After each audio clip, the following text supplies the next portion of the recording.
नमस्कार। मैं Devaki Meena, assistant professor समाजशास्त्र विभाग, सम्राट पृथ्वीराज चौहान राजकीय महाविद्यालय अजमेर। आज का हमारा टॉपिक है सामाजिक अनुसंधान की प्रक्रिया, प्रोसेस ऑफ सोशल रिसर्च। अर्थात सामाजिक अनुसंधान करते समय हम कौन कौन से चरणों से गुजरते हैं, कौन कौन से स्टेप्स होने चाहिए सामाजिक अनुसंधान के अंतर्गत, इसके बारे में आज हम अध्ययन करेंगे। तो सामाजिक अनुसंधान की जो प्रक्रिया है उसमें बहुत सारे चरण होते हैं और शोधकर्ता को इन चरणों से होते हुए अपने अनुसंधान जो है शोध कार्य है उसको पूरा करना होता है। तो सबसे पहला या सबसे महत्वपूर्ण जो चरण है सामाजिक अनुसंधान का वो है समस्या का चुनाव, समस्या अथवा विषय का चुनाव। अनुसंधान करते समय सबसे पहले जो आवश्यक है वो किसी भी विषय या समस्या का चुनाव करना होता है, लेकिन हमारे दिमाग में या मस्तिष्क में आया हुआ कोई भी विचार या कोई भी विषय हमारे अनुसंधान का विषय नहीं हो सकता, क्योंकि अनुसंधान का जो विषय है उसका चुनाव करते समय अध्ययनकर्ता को विशेष बातों का ध्यान रखना पड़ता है। उसके लिए अनुसंधान का जो विषय है वो ऐसा होना चाहिए जिसको समझने की अनुसंधानकर्ता को स्वयं योग्यता रखता हो और जिससे संबंधित अनुसंधान कार्य एक निश्चित अवधि में पूरा किया जा सके। साथ ही अध्ययन किए जाने वाले विषय से संबंधित यदि कोई अन्य अनुसंधान कार्य पहले हो चुका है या उपलब्ध नहीं है उससे पहले, तो हमारा जो अध्ययन का जो क्षेत्र है बहुत अधिक व्यापक हो जाएगा। तो हमारा जो अध्ययन का विषय है वो ऐसा होना चाहिए कि उससे संबंधित जो अध्ययन कार्य है पहले हो चुका है। साथ ही इस बात का भी ध्यान रखना चाहिए कि अनुसंधान विषय से संबंधित उपलब्ध जो वैज्ञानिक प्रविधियां हैं उनकी सहायता से विषय का अध्ययन किया जा सकता है अथवा नहीं किया जा सकता। साथ ही जो विषय है उसका चुनाव करते समय हमें इस बात का भी ध्यान रखना चाहिए कि सामाजिक अनुसंधान के माध्यम से वैज्ञानिक निष्कर्ष निकालना संभव होगा अथवा नहीं होगा। तो इस प्रकार हम ये कह सकते हैं कि जो हमारा अनुसंधान का विषय अथवा समस्या ऐसे होनी चाहिए जिसके अध्ययन के लिए वैज्ञानिक प्रविधियां उपलब्ध हो सके और साथ ही जिसके लिए प्रामाणिक तथ्य एकत्रित करना संभव हो और जिसकी सामाजिक अनुसंधान की दृष्टि से कोई न कोई उपयोगिता अवश्य होनी चाहिए। नेक्स्ट जो सामाजिक अनुसंधान की प्रक्रिया का चरण है वो है संबंधित साहित्य का अध्ययन। इसके अंतर्गत संबंधित हमारा जो अनुसंधान का विषय है उससे संबंधित साहित्य का अध्ययन कर लिया जाए तो अनुसंधान कार्य करने में बहुत आसानी रहती है और संबंधित साहित्य के अंतर्गत शोध विषय से संबंधित लेख है, प्रलेख, पुस्तकें, प्रतिवेदन और उस विषय से संबंधित पहले से किए गए अनुसंधान कार्य, शोध ग्रंथ आदि आते हैं। तो साहित्य के अध्ययन से अनुसंधान का जो कार्य है वो सरल हो जाता है और उसे अध्ययन की विभिन्न प्रविधियों का ज्ञान होता है। साथ ही अनुसंधान कार्य में आने वाली कठिनाइयों का भी उसे पता चलता है और महत्वपूर्ण अवधारणाओं की जानकारी भी उसे अनुसंधानकर्ता को मिलती है और अनुसंधान कार्य को पुनः दोहराने की भूल से छुटकारा मिलता है और शोध कार्य की सही रूपरेखा तैयार करने में भी मदद मिलती है। साथ ही अनुसंधानकर्ता को अध्ययन विषय से संबंधित एक ऐसी अंतर्दृष्टि प्राप्त होती है जिससे वह उचित प्रश्न बनाकर सही सूचनाएं प्राप्त कर सकता है और संबंधित साहित्य का अध्ययन करने से अनुसंधान कार्य में काम आने वाली उपयोगी प्रविधियों और पद्धतियों का भी अनुसंधानकर्ता को ज्ञान होता है और अनुसंधानकर्ता को संबंधित साहित्य के अध्ययन से उन विशेष बातों पर ध्यान देने का मौका मिलता है जिन पर कि अन्य अनुसंधानकर्ताओं ने पूर्व में ध्यान नहीं दिया है और साथ ही इससे संबंधित साहित्य के अध्ययन करने से जो हमारा शोध कार्य है वो अत्यधिक व्यवस्थित होता है।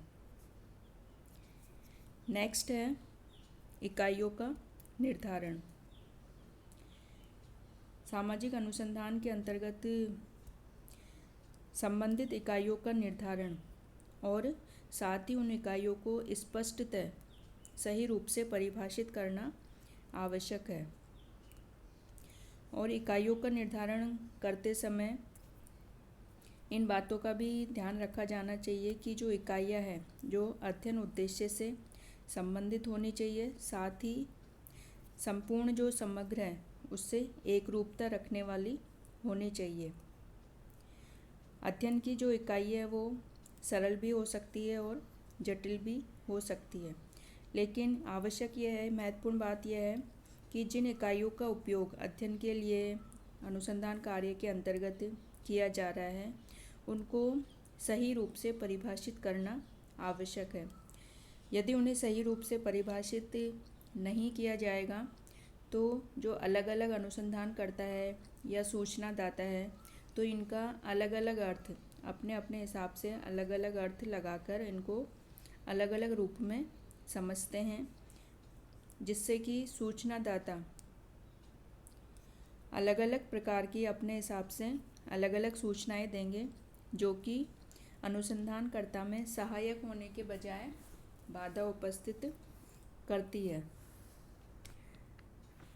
तो शोध कार्य के अंतर्गत जो इकाइयाँ हैं, अनुसंधान की जो इकाइयाँ हैं, अध्ययन की इकाइयाँ हैं, उनको स्पष्ट रूप से परिभाषित करना आवश्यक है ताकि अनुसंधान कार्य में अधिक से अधिक वस्तुनिष्ठता या ऑब्जेक्टिविटी प्राप्त की जा सके। नेक्स्ट जो चरण है अनुसंधान की प्रक्रिया का वो है उपकल्पना का निर्माण। उपकल्पना किसी भी अनुसंधान कार्य के लिए एक बहुत ही महत्वपूर्ण स्टेप है, महत्वपूर्ण चरण है। सबसे पहले तो हमें देखते हैं कि जो उपकल्पना होती है वह अध्ययन विषय से संबंधित एक काल्पनिक या अस्थायी निष्कर्ष होता है और जिसकी सत्यता को केवल वास्तविक तथ्य ही प्रकट कर सकते हैं। यानी कोई भी अनुसंधान कार्य करने से पहले अध्ययनकर्ता अपने विषय से संबंधित एक अस्थायी या आकस्मिक निष्कर्ष निकालता है और इसकी सत्यता के लिए फिर वह सूचनाओं को एकत्रित करता है। अनुसंधान कार्य करते समय अंत में जो निष्कर्ष प्राप्त होते हैं उनके आधार पर प्राकल्पना की पुष्टि की जाती है और यह उपकल्पना या प्राकल्पना गलत भी सिद्ध हो सकती है और सही भी सिद्ध हो सकती है। और उपकल्पना अनुसंधान कार्य को एक दिशा प्रदान करती है और शोधकर्ता को अंधकार में इधर उधर भटकने से बचाती है।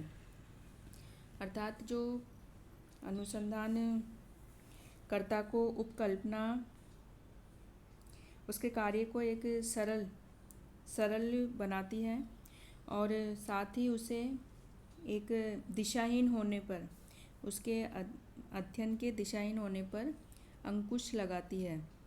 यानी कि उसे इधर उधर भटकने से बचाती है। और जो अनावश्यक तथ्य है या अनावश्यक सूचनाएं हैं अनुसंधानकर्ता के द्वारा जो इकट्ठी की जाती है उन पर रोक लगाती है। तो जो उपकल्पना होती है वह अनुसंधान कार्य के अंतर्गत बहुत ही महत्वपूर्ण है और आवश्यक चरण है, जो कि अनुसंधानकर्ता को अपने शोध कार्य में सही दिशा प्रदान करती है। नेक्स्ट है अध्ययन क्षेत्र का निर्धारण। उपकल्पना के निर्माण के पश्चात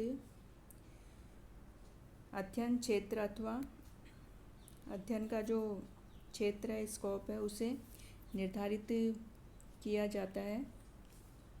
और शोधकर्ता को जो अध्ययन क्षेत्र है उसका स्पष्टतः निर्धारण किया जाना चाहिए ताकि तथ्यों का वस्तुनिष्ठ ढंग से संकलन किया जा सके।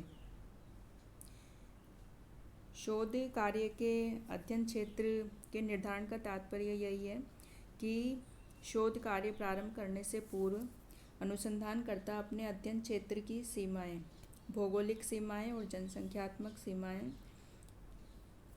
सीमाएं भी निर्धारित कर लेना चाहिए। इससे अध्ययन जो क्षेत्रीय कार्य में लगे हुए जो अनुसंधान करता है उनका ध्यान और प्रयत्न उस जो अध्ययन क्षेत्र है विशेष उसी तक ही सीमित रह सकेगा। साथ ही जो अध्ययन क्षेत्र है वो न तो अधिक छोटा होना चाहिए और न ही अधिक ज़्यादा बड़ा होना चाहिए, क्योंकि छोटे अध्ययन क्षेत्र से अध्ययन के आधार पर उपयोगी निष्कर्ष नहीं निकल पाएंगे।